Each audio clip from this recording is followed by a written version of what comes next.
Eu peço a você que, por gentileza, abra comigo a sua Bíblia em João, capítulo 11, do versículo 45 ao 57. Hoje, pela graça do nosso Deus, nós vamos terminar o capítulo 11, capítulo que é marcado pela história da ressurreição de Lázaro. Então, João, capítulo 11, do 45 ao 57. Diz assim a palavra do nosso Deus: muitos dos judeus que tinham vindo visitar Maria, vendo o que Jesus havia feito, creram nele. Outros, porém, foram até os fariseus e lhes contaram o que Jesus havia feito. Então, os principais sacerdotes e os fariseus convocaram o sinédrio e disseram: o que estamos fazendo, uma vez que este homem opera muitos sinais? Se o deixarmos assim, todos crerão nele. Depois virão os romanos e tomarão não só o nosso lugar, mas a própria nação. Um deles, Caifás, que era sumo sacerdote naquele ano, advertiu-os dizendo: vocês não sabem de nada, nem entendem que é melhor para vocês que morra um só homem pelo povo e que não venha perecer toda a nação. Ora, Caifás não disse isso por conta própria, mas, sendo sumo sacerdote naquele ano, profetizou que Jesus estava para morrer pela nação. E não somente pela nação, mas também para reunir em um só corpo os filhos de Deus que andam dispersos. Desde aquele dia, resolveram matar Jesus. Assim sendo, Jesus não andava publicamente entre os judeus, mas retirou-se para uma região vizinha ao deserto, para uma cidade chamada Efraim, onde permaneceu com os discípulos. Estava próxima a Páscoa dos judeus, e muitos daquela região foram a Jerusalém antes da Páscoa para se purificar. Lá procuravam Jesus, e estando eles no templo, diziam uns aos outros: o que vocês acham? Ele não virá à festa? Ora, os principais sacerdotes e os fariseus haviam ordenado que, se alguém soubesse onde ele estava, o denunciasse para que pudesse prendê-lo. Pode tomar o seu assento. Meus irmãos, vamos imaginar que o seu cônjuge ou um ente querido que você tanto ama está numa UTI já há muitos anos. Está em coma, sem se mexer, sem falar. Na verdade, a situação desse seu ente querido é tão grave que o seu cérebro já até parou de funcionar. Só funciona o seu coração. E esse coração é alimentado, é mantido através de aparelhos. A única esperança que você tem é que uma hora o coração desse seu ente querido vá parar para que o seu sofrimento acabe, porque afinal não há esperança nenhuma para o seu ente querido, que está sendo mantido apenas por um instrumento, por um aparelho. E se de repente você, em uma dessas visitas que você tem feito durante os anos em que seu ente querido está nessa condição, de repente um médico aparecesse e dissesse assim para você: eu posso dar um jeito nesse seu ente querido, eu posso trazê-lo de volta. Mas você continua cético, evidentemente, afinal já se passaram anos e nada aconteceu e seu ente querido está definhando na cama praticamente. Não há esperança nenhuma. Mas de repente o médico pega ali uma seringa, vai no soro e coloca um medicamento. Em questão de segundos, o seu ente querido abre o olho, levanta a sua cabeça e começa a falar com você. Como se nada tivesse acontecido. Aí eu te faço uma pergunta que vai parecer muito tola, e eu quero que seja tola mesmo. Qual seria a sua reação com relação a esse médico? O que você pensaria dele? Você o agradeceria com todo o seu coração pelo que ele fez? Ou você tentaria matá-lo? Evidentemente que essa é uma pergunta muito tola. Se aquele médico curou ou mudou a condição daquele que você amava, é óbvio que naquele momento você com todo o seu coração agradeceria pelo que ele fez. Querer matar o médico nestas circunstâncias é uma tolice. Mas é exatamente isso que nós vamos ver no nosso texto. O Senhor Jesus ressuscitou um homem que estava morto já há 4 dias, estava numa sepultura em estado de decomposição, sem esperança, sem chance. Nós vimos lá no começo que o Senhor Jesus se demorou a ir ao encontro das irmãs de Lázaro. Lázaro morre, o Senhor só aparece no 4º dia, já não havia mais nenhuma esperança. Mas de uma maneira poderosa, o Senhor Jesus demonstra o seu poder, demonstra assim a sua glória, a sua divindade, e chama um homem para fora da sepultura depois de 4 dias, e ele sai andando. Era de se esperar que aqueles que viram, ou seja, as testemunhas oculares, reconhecessem o poderio de Jesus, se prostrassem aos seus pés, o reconhecendo como o próprio Filho de Deus. Mas não foi assim que eles fizeram. Não foi essa a reação deles. E hoje, no texto que nós estamos meditando, nós vamos perceber aqui 5 reações ao milagre da ressurreição de Lázaro. Como nós já pudemos perceber, porque estamos estudando João já há muito tempo, todas as vezes que o Senhor Jesus faz um discurso profundo, há uma reação. Aqueles que estão ouvindo reagem. Todas as vezes que o Senhor Jesus realiza um milagre, também nós encontramos reações. Por vezes as pessoas reagem com fé, às vezes com ceticismo, e por vezes com ódio. Sentem desejo de matar, de prender Jesus. Isso é constante no Evangelho de João, vocês já estão acostumados com isso. Então nós vamos ver quais foram as reações depois desse sinal miraculoso. Nós temos percebido essas reações desde o capítulo 5. Quando lá no tanque de Betesda, o Senhor Jesus curou aquele paralítico que estava nessa condição já há 38 anos. Os judeus tentaram matar Jesus. Quando nós chegamos no capítulo 6, nós percebemos a mesma coisa. O Senhor Jesus, que foi quase aclamado o rei, no dia em que multiplicou os pães e peixes, no dia seguinte, quando estava na sinagoga em Cafarnaum ensinando, aquela multidão não ouviu o seu discurso, viraram as costas, reagiram mal ante ao discurso de Jesus, mas eram as mesmas pessoas que queriam aclamá-lo como rei. Nós estamos diante de um texto que vai nos mostrar o tamanho do ódio dos oponentes de Jesus. Esses oponentes de Jesus são os mesmos que lá no capítulo 2, quando o Senhor Jesus se apresenta publicamente, lá no templo, virando as mesas dos cambistas, soltando os animais, botando aquela cambada para correr, são os mesmos que lá disseram para Jesus assim: dê-nos um sinal, nos dê sinais da sua autoridade. Qual sinal nos dará para provar que você tem autoridade para fazer isso? Pediram sinais. Os judeus são ávidos por pedir sinais.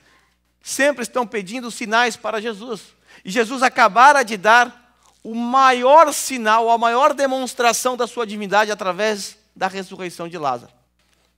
E como eles reagiram? Fizeram um pouco caso desse sinal miraculoso. Nós veremos então 2 reações por parte das testemunhas oculares, aqueles que viram com seus próprios olhos, aqueles que foram visitar Maria e Marta. Depois nós veremos 2 reações por parte dos religiosos e por fim nós veremos a reação do nosso Senhor Jesus ante a perseguição. Vamos lá então para as primeiras testemunhas que aparecem no nosso texto. Vamos ver as suas reações. Do versículo 45 ao 46, João nos diz assim: muitos dos judeus que tinham vindo visitar Maria, vendo o que Jesus havia feito, creram nele. Veja, você deve se lembrar que logo quando Maria e Marta ficam sabendo que o seu irmão está ruim, elas mandam um mensageiro para Jesus avisando da situação. Quando Jesus chega, já havia uma multidão ali consolando Marta e Maria. Nós vimos que a proximidade de Betânia com Jerusalém era de aproximadamente 3 quilômetros, e isso fez com que muitas pessoas fossem ali para consolar Marta e Maria, como era próprio da cultura judaica. Então é diante dessas pessoas que estavam ali para chorar com Marta e Maria, que o Senhor Jesus realiza esse milagre. Não foi um milagre secreto, não foi um milagre privado somente com a família de Lázaro, mas foi um milagre na presença de uma multidão de pessoas que estavam ali chorando junto com Marta e Maria. Então muitos desses foram ali para consolar Marta e Maria e receberam de presente o milagre diante dos seus olhos. O texto nos diz que eles responderam com fé. Muitos dos judeus que tinham vindo visitar Maria, vendo o que Jesus havia feito, o texto diz que eles creram nele. Aparentemente, nós temos aqui uma reação positiva. Creram em Jesus. Agora, é importante destacar que não é fácil identificar que tipo de fé é essa. Porque é comum no Evangelho de João, ele nos mostrar que aqueles que creem, na verdade, não creem coisa nenhuma. Lá no capítulo 2, nos últimos versículos, é nos dito que o Senhor Jesus, naquela Páscoa, realizou inúmeros sinais miraculosos e muitos creram nele. E aí então nós ficamos alegres e empolgados, porque afinal as pessoas estão crendo em Jesus.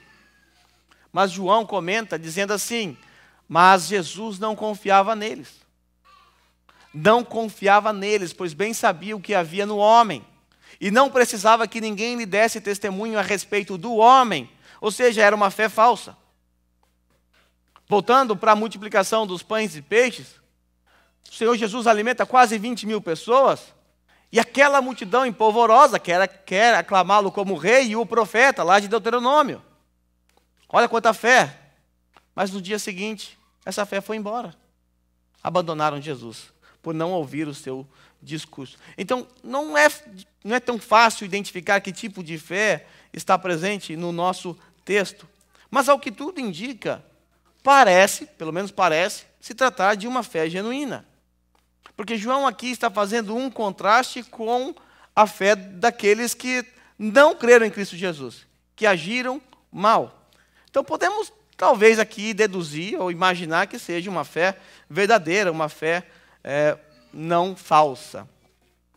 Assim sendo, se esse for o caso, nós encontramos, por parte de algumas pessoas das testemunhas oculares, uma reação positiva. Talvez nós pensemos e cheguemos à conclusão de que se qualquer pessoa hoje, incrédulo, visse um sinal miraculoso como esse, o sinal da ressurreição, creria em Jesus. Talvez nós imaginaremos, ou imaginamos, que se algo desse tipo acontecesse na frente daquela pessoa que você está evangelizando na fábrica, ele ia crer. Afinal, diante de uma evidência tão forte e impactante como essa, como alguém pode não crer em Jesus, né? Mas se nós não crêssemos na doutrina da depravação total, poderíamos dizer, sim, é verdade, é claro que esses sinais miraculosos levariam todos, sem exceção, a crer. Mas nós não podemos nos enganar, porque o que gera fé nos corações das pessoas é o Espírito Santo através da palavra. Porque a fé vem pelo ouvir e ouvir a palavra de Cristo. O sinal, ele apenas aponta para uma direção. O sinal não é o causador da nossa fé. É o Espírito Santo, através da santa palavra.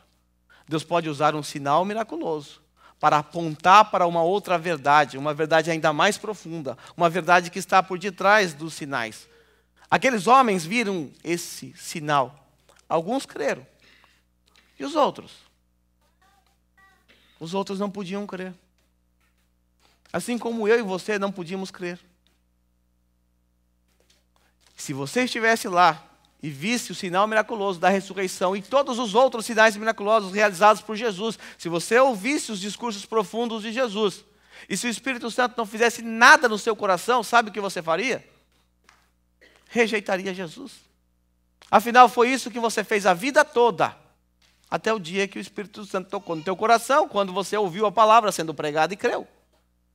Então, longe de nós um espírito arrogante diante desses judeus, o qual rejeitarão Jesus no próximo ponto. Nós estamos vendo aqui que alguns creram. Tá, ok, vamos partir do pressuposto que seja uma fé verdadeira por parte deles. Nós não sabemos. Mas a reação seguinte por parte das testemunhas oculares nos mostram a depravação do seu coração. Então, as testemunhas oculares, parte creram e parte delataram Jesus. Veja aí o versículo 46. Após dizer que alguns creram, João nos diz que outros, porém, foram até os fariseus e lhes contaram o que Jesus havia feito. Esses são os verdadeiros X9, né? Os caguetas aqui. Dedo duro. Entregaram Jesus. Eles foram até os principais. Foram até os fariseus para contar a eles o que eles viram. Mas não pensem vocês que a intenção desses aqui era a intenção de convencer os fariseus acerca do que havia acontecido, para que os fariseus crescem em Jesus. Se trata de uma intenção maligna. Se trata de uma intenção espúria. Eles queriam realmente entregar o Senhor Jesus. Vale lembrar que nós vimos no sermão retrasado, quando o Senhor Jesus chega até Betânia, ele conversa em particular, ele quer conversar em particular com as irmãs. Por quê? Você deve se lembrar. Lá em Betânia, havia judeus que queriam matar Jesus também. Então esses que estavam aqui, ao invés de se prostrar diante do Cristo encarnado, do Deus encarnado, o rei de Israel, que havia realizado um milagre muito claro, o que eles fizeram? Preferiram conspirar contra o Filho de Deus. Tramaram a morte daquele que venceu a morte. Isso não é tolice? Que reação tola. Mas essa foi a reação deles. As testemunhas oculares, parte creram, parte tramaram a morte de Jesus. Mas qual foi a reação dos religiosos quando eles ouviram? Quando esses X9 daqui chegaram lá para contar o que Jesus havia feito, como a elite religiosa agiu? O que era para se esperar dessa elite religiosa? Naturalmente, era para se esperar, se eles não fossem corruptos, se eles não tivessem essa intenção maligna de matar Jesus, era de se esperar que eles levantassem uma investigação. Era óbvio que eles precisariam fazer isso, porque eles eram responsáveis e representantes do povo, eram autoridades sobre o povo. Mas, ao invés de investigar para saber se de fato Jesus é o Cristo, se de fato Jesus é o Messias, se de fato Jesus é o Filho de Deus e assim crer nele, ao invés de fazer isso, eles apenas se juntaram e tramaram a morte de Jesus, mais uma vez. Vamos ver a reação deplorável da elite religiosa. Diz aí João, do versículo 47 ao 48, um salto para o versículo 57. Então os principais sacerdotes e os fariseus convocaram o sinédrio e disseram: o que estamos fazendo, uma vez que este homem opera sinais? Se o deixarmos assim, todos crerão nele. Depois virão os romanos e tomarão não só o nosso lugar, mas a própria nação. Dando um salto para o versículo 57. Ora, os principais sacerdotes e os fariseus haviam ordenado que, se alguém soubesse onde ele estava, o denunciasse para que pudesse prendê-lo. Basicamente, nós percebemos dois tipos de reações por parte da elite religiosa, por parte daqueles que compunham o sinédrio, que era uma espécie de suprema corte em Israel. Era ali que os judeus julgavam as causas. Era evidente que nesse tempo eles não podiam executar a pena capital, porque Roma havia dominado sobre eles, então Roma é que executava a pena capital, Roma é que levava as pessoas ao óbito, à morte, castigava. Vale lembrar que os judeus entregaram Jesus a Pôncio Pilatos, e Roma foi que executou a morte. Mas o sinédrio tinha ainda uma certa autoridade, sobretudo no que diz respeito a julgamento relacionado à sua fé, à sua religião. Porque os romanos pouco entendiam de fé dos judeus e também eles nem queriam saber disso. Então o sinédrio ainda estava funcionando, apesar de ter perdido a sua força, e agora essa suprema corte é convocada. Os principais líderes, sacerdotes, fariseus, também havia saduceus ali, não está descrito aqui, mas havia saduceus também. E nós vamos perceber dois tipos de reações. Primeiro, a primeira reação, convocaram a Suprema Corte. Essa foi a primeira reação. Convocaram por uma coisa tão boba, tão simplória, tão desnecessária, mas a gana por matar Jesus era tão grande, e até o presente momento o Sinédrio não havia sido convocado para isso. Nós percebemos as perseguições contra Jesus lá desde o capítulo 5. E todas elas são perseguições individuais ou perseguições por parte de alguns grupos. Nós vimos os judeus tentando apedrejar Jesus lá no finalzinho do capítulo 8, quando ele disse antes que Abraão existisse, eu sou, mas não era algo oficial. Era algo privado, algo pessoal. Aquele grupo que ouviu Jesus contra o Império Romano, pegaram em pedras para matar Jesus. Eles não podiam fazer isso, mas a vontade de matar Jesus era tão grande que até passaram por cima da autoridade de Roma. Então a primeira reação foi convocar o Sinédrio, a Suprema Corte, tornar a coisa legal, tornar a perseguição legal.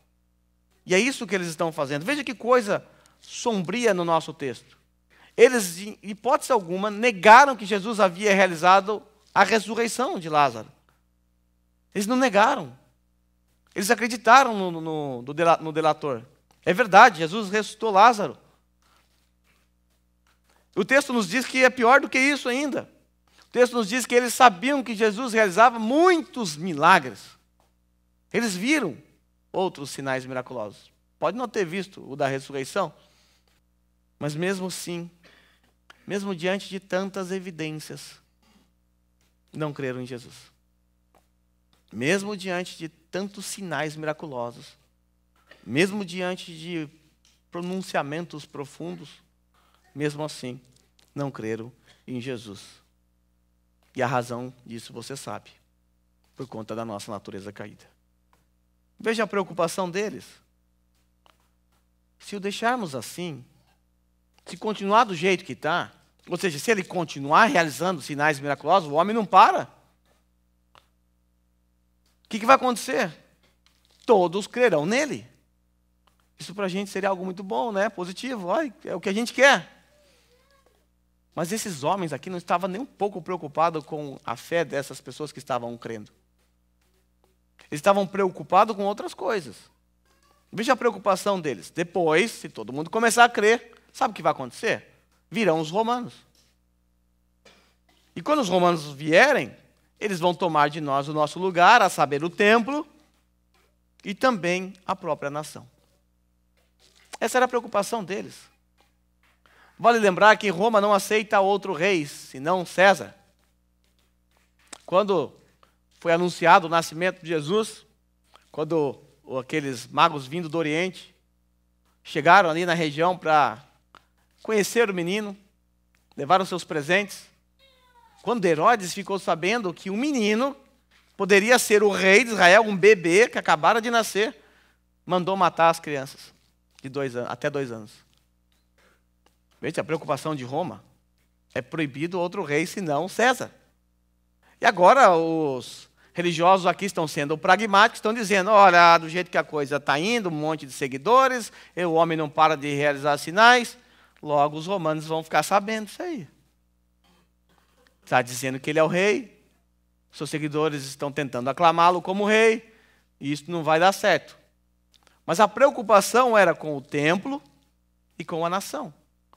Na verdade, eles estão preocupados com o status, porque se Roma invadisse, eles perderiam sua posição. Eles perderiam sua posição. Então eles estão preocupados com a crença dessas pessoas em Jesus, porque se isso continuar, e olha, depois desse sinal tão profundo, tão impactante,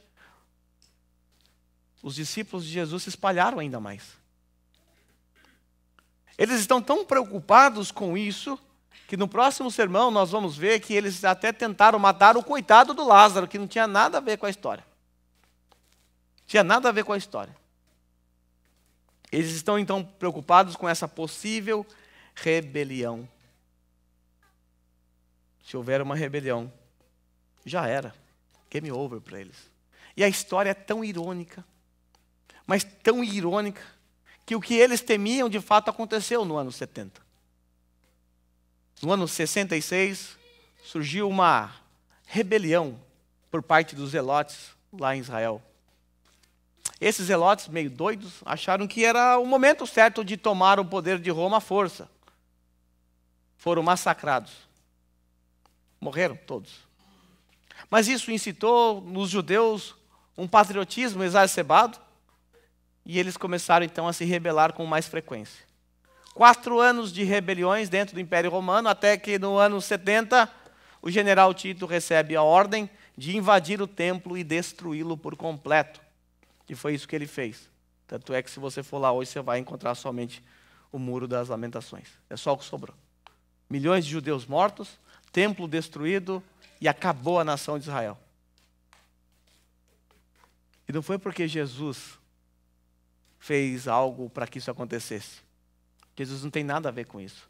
Então a história é irônica. O que eles temiam que acontecesse, aconteceu por causa deles mesmos. Não tem nada a ver com Jesus. Então essa foi a reação dos religiosos. Os religiosos conspiraram contra Jesus. Os religiosos se preocuparam com o seu status, se preocuparam com o templo, se preocuparam com a nação, se preocuparam com o número de seguidores de Jesus, ao invés de investigar o sinal miraculoso. Então conspiraram a morte de Jesus. Mas há uma reação interessante no nosso texto por parte do sumo sacerdote. O sumo sacerdote é aquele que estava atuando naquele ano. Esse sumo sacerdote, sem saber, ele acabou profetizando a morte do nosso Senhor Jesus. Veja que interessante.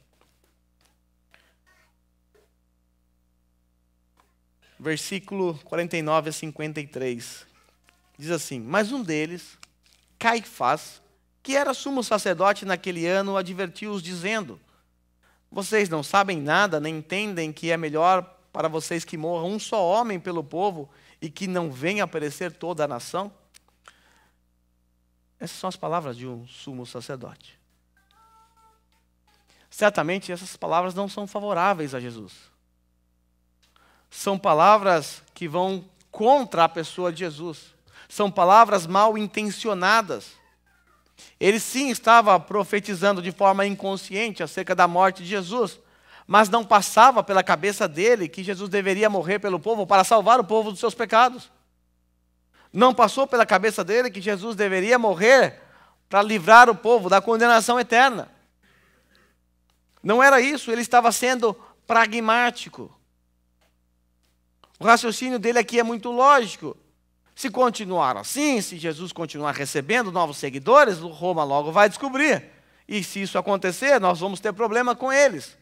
Eles vão invadir isso aqui, vão destruir tudo, vão acabar conosco, com a nossa reputação, e não vai sobrar nada.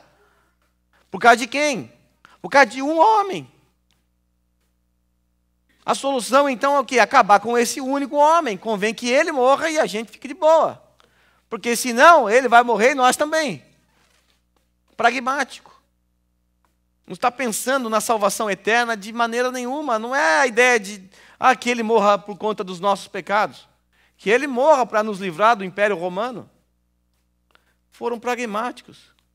Veja os versículos 51 e 52. Ora, Caifás, João comentando agora, não disse isso por conta própria, mas, sendo sumo sacerdote naquele ano, profetizou que Jesus estava para morrer pela nação. Ele profetizou sem saber. E não somente pela nação, mas também para reunir em um só corpo os filhos de Deus que andam dispersos. Ou seja, não só pela nação de Israel, mas por todos os filhos de Deus que andam dispersos. E aqui eu e você somos incluídos. Nós somos incluídos aqui. Talvez você fique agora assustado, afinal, um homem maligno como Caifás, com um coração duro como o dele, apesar de ser um sumo sacerdote, podemos ver uma intenção muito maligna e perversa. Talvez então você ficou chocado agora. Como é que pode Deus usar um traste como esse para profetizar? Talvez você ficou assustado quando eu li esse texto na minha adolescência a primeira vez. Para mim foi chocante. Como assim? Usou um homem como este? Mas não se espante, meus irmãos. Deus usa quem Ele quer e como Ele quer. Deus usa quem Ele quer para os seus propósitos. Ele não usou o Faraó? Ele não endureceu o coração de Faraó? Para quê? Para revelar a sua glória para os egípcios e também para o seu povo, como nós vimos recentemente. Deus não usou uma mula para repreender um homem rebelde como Balaão? Sim.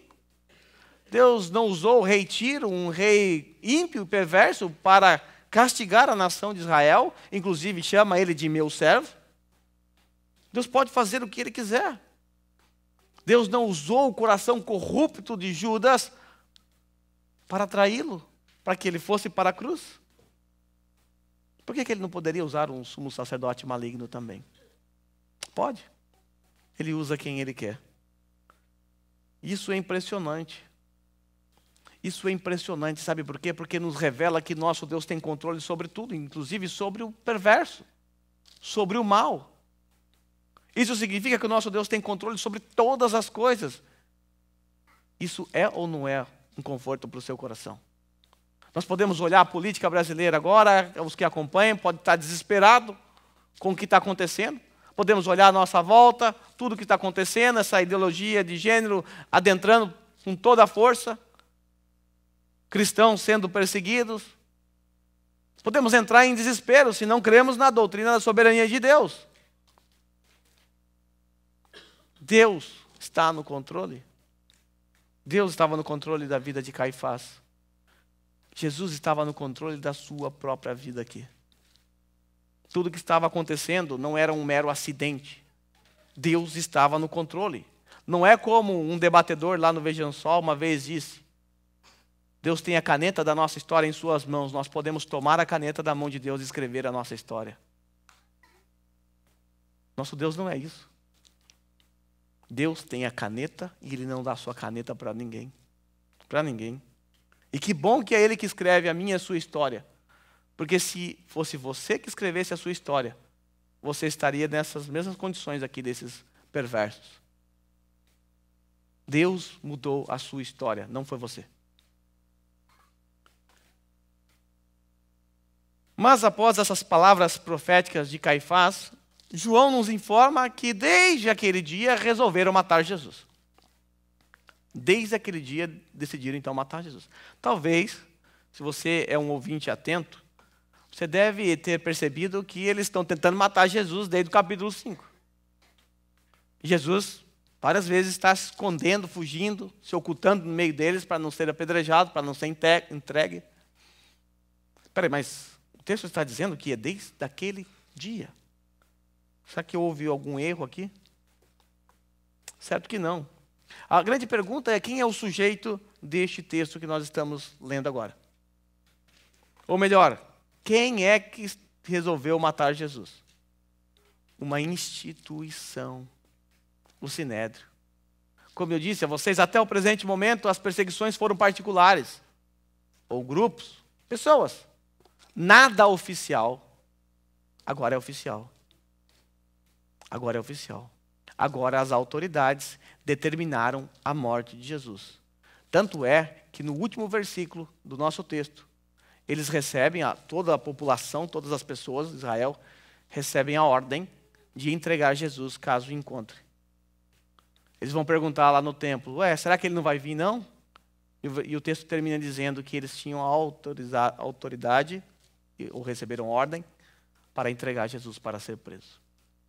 Por isso que desde aquele dia passou-se a ser oficial a perseguição do nosso Senhor Jesus Cristo.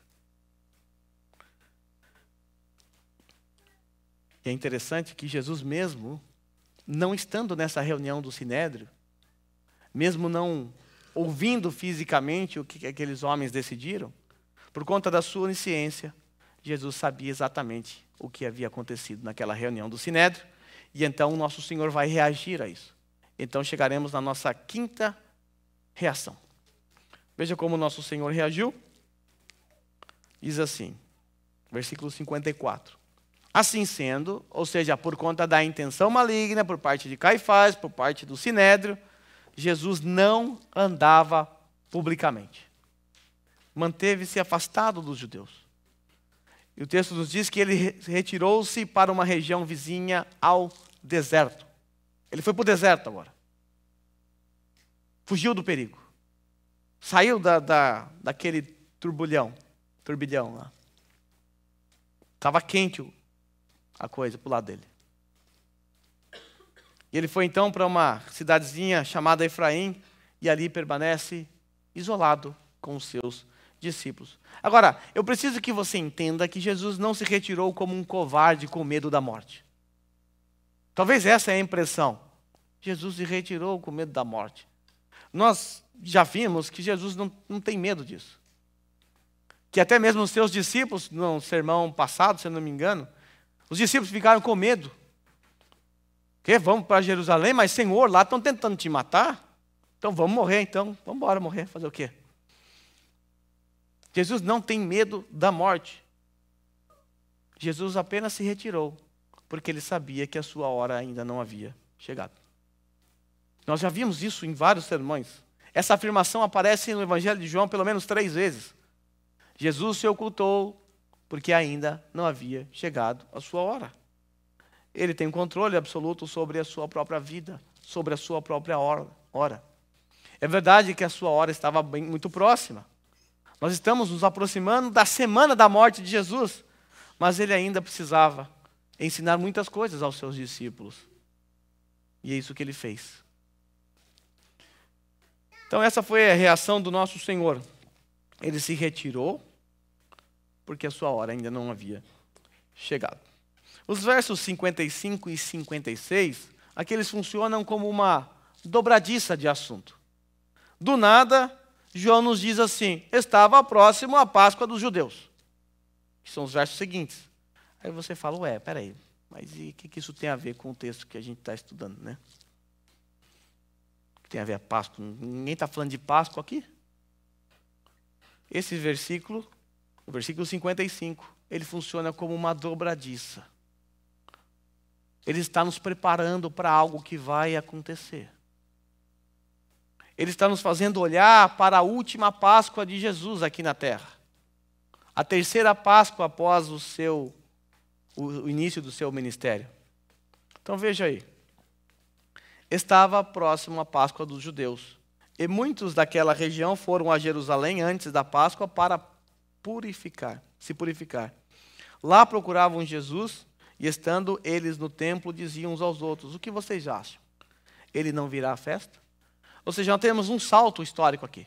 Passado algum tempo, que nós não sabemos quanto tempo é, João nos informa que estava próxima a festa da Páscoa e os judeus, como de costume, iam uma semana antes por conta da purificação e lá estão perguntando: será que ele vai vir? Ele nunca deixou de participar de uma festa. E agora? Será que ele vai vir mesmo diante de uma perseguição oficial por parte do Sinédrio? Será que ele virá dessa vez? João nos informa que a Páscoa estava chegando. João é o único evangelista que descreve as 3 Páscoas que Jesus participou após o início do seu ministério. Por essa razão, inclusive, nós temos aqui a ideia de que Jesus realizou o seu ministério num prazo de 3 anos aproximadamente. Por conta dessas 3 Páscoas que nós encontramos no Evangelho de João. E Jesus participou de todas as Páscoas. Todas as outras 2, todas as outras festas de Israel. Certamente, ele não vai deixar de participar dessa. Mas aqui a multidão está apreensiva. E aí? Aparece esse homem ou não? O que nós vamos fazer com ele se ele aparecer? E agora o cenário está pronto. Está tudo pronto para a morte de Jesus. O cenário foi montado. Jesus vai entrar em cena como rei, é verdade?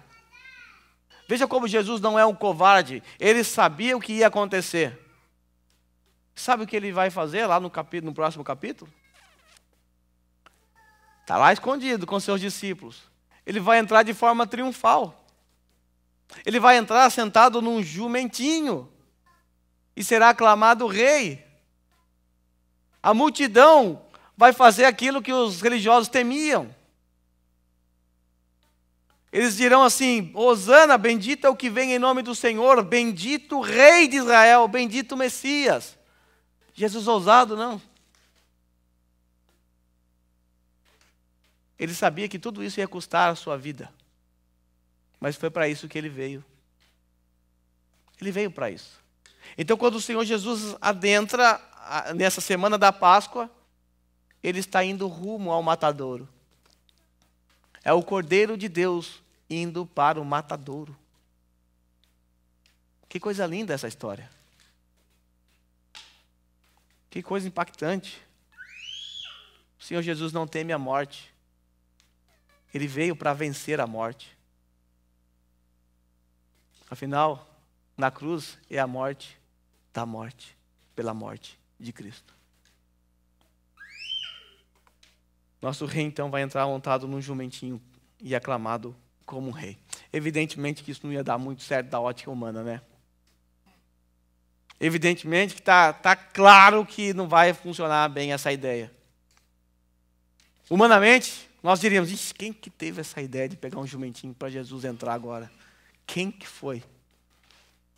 Mas tudo isso estava no plano de Deus. Humanamente foi uma péssima ideia, mas divinamente falando, foi a melhor das ideias. Aos olhos de Deus foi a melhor ideia para a história da humanidade. Porque se não fosse isso, o que seria de mim e de você, hein? O texto afirma que a Páscoa estava próxima. Essa é a última Páscoa do nosso Senhor Jesus Cristo antes da sua morte. E essa última Páscoa ela tem um significado muito especial para o cristão. Nós somos cristãos, evidentemente nós não comemoramos Páscoa. A nossa Páscoa é essa daqui, ó. Mas essa última Páscoa ela tem um brilho especial, historicamente falando, para nós. Porque foi na noite em que o Senhor Jesus Cristo foi traído. E como nós bem sabemos, os judeus celebravam a Páscoa numa mesa, comendo pão, bebendo vinho e comendo um cordeiro morto. Cordeiro que foi sacrificado, que estava na mesa deles. Essa era uma ordem de Deus, para eles se lembrarem daquilo que aconteceu lá no passado. Quando os seus antepassados estavam no Egito, vivendo como escravos. E aí Deus então se revela de maneira tão poderosa, tão poderosa. Ele envia as pragas, e enfim nós chegamos na última praga, a praga da morte dos primogênitos. Deus que estava preparando o cenário, e o meu e o seu coração, Ele ordenou que fosse naquela noite morto um cordeiro, que o seu sangue fosse aspergido nos umbrais das portas, e a carne daquele animal fosse comido pela família, ao celebrar a libertação que estava chegando. Naquela noite sombria, noite de desespero, de muitos lamentos, afinal, muitos primogênitos morreram por parte de Faraó. Inclusive, Faraó perdeu. Mas aqueles que tinham o sangue do cordeiro sobre os umbrais da sua porta, esses receberam a libertação da morte. Por isso, Páscoa significa passar por cima, passar adiante. Porque o anjo da morte passou e não levou o primogênito. O Senhor Jesus, então, quando está naquela noite com os seus discípulos, celebrando isso, essa libertação, Ele nos oferece um novo cerimonial. Ele aponta para uma outra realidade ainda mais profunda, uma realidade eternamente profunda. Ele, que estava diante de um cordeiro morto, que representava uma libertação da morte física. Ele estava comendo aquele cordeiro com os seus discípulos. Agora ele vai dizer para os seus discípulos, em outras palavras: eu vou morrer, assim como esse cordeiro.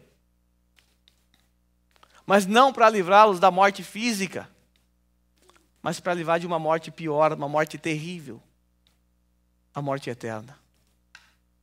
A morte eterna. Por isso, todo aquele que crê em Cristo Jesus recebe a marca do seu sangue em sua vida. E agora você pode descansar em Deus, porque a morte eterna passou sobre sua cabeça. Ela passou sobre você, mas ela não ficou impune, não caiu no espaço ou não se perdeu por aí, aquela ira que estava vindo, aquela morte que estava vindo. Ela desembocou lá na pessoa de Cristo Jesus na cruz do Calvário.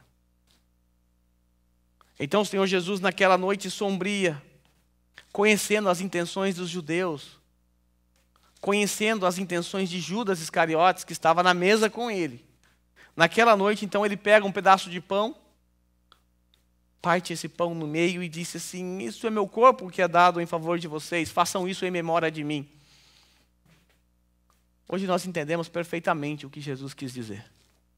Os discípulos, a priori, não entenderam direito o que estava acontecendo. Mas hoje eu e você entendemos.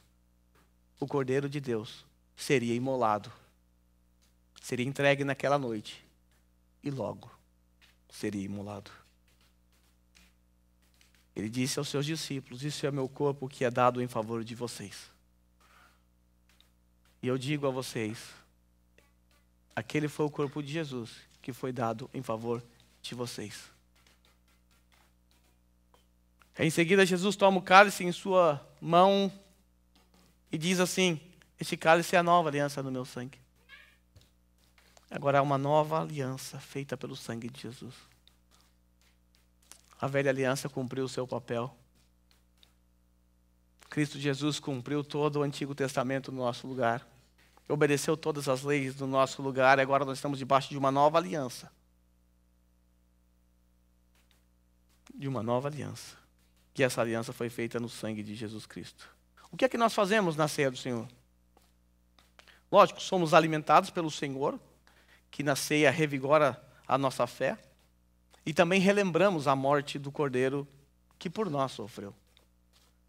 Nós relembramos que o seu sacrifício faz-nos achegar ao perdão.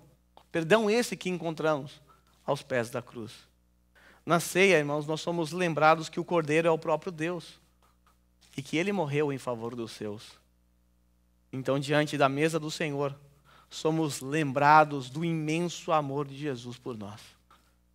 Afinal, este é meu corpo, que é dado por vós. Isso é ou não é amor?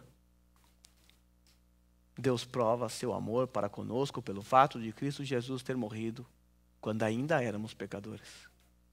Nesse sacramento, nos lembramos que Jesus é o pão da vida que desceu do céu e que se entregou por nós. Lembramos que a sua morte fez-nos reviver. Estávamos mortos em nossos delitos e pecados. Recebemos dele vida. Fez-nos um pelo seu poder. Lembra da profecia lá do Caifás? João, interpretando isso pelo Espírito Santo, diz: não era somente para unir o povo de Israel, mas aqueles filhos de Deus que estão dispersos, espalhados. Fez-nos um por seu poder. O vinho, então, lembra o sangue sobre a cruz que foi derramado por mim e por você. Na ceia, nós nos lembramos que esse sangue cobriu e cobre o nosso vil pecar e nos purifica. Eu quero, nesse momento, chamar os irmãos que me ajudem aqui na canção.